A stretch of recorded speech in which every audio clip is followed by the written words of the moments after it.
অন্ধকার কবরের ভিতরে আপনি তো চলে যাবেন, পৃথিবীর সমস্ত লোক চলে যাবে, কেউ থাকবে না।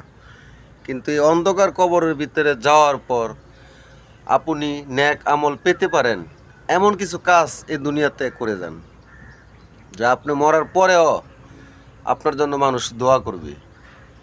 সেই দোয়ার নেক আমল আপনি পেয়ে যাবেন। কথা কি ঠিক বলছি রে ভাই? ঠিক। এই দুনিয়াতে বহু রঙের মানুষ আছে, বহু ধরনের মানুষ আছে। কেউ দুনিয়াতে আসে এই দুনিয়াটাকে উপভোগ করার জন্য, আর কেউ দুনিয়াতে আসে আখেরাত এবং দুনিয়া উভয়ই উপভোগ করার জন্য। আমরা যারা পাপী বান্দা এই দুনিয়াতে আছি, আল্লাহ তুমি মাফ করো, আমরা কিন্তু দুনিয়ার লোভে ভরে গেছি।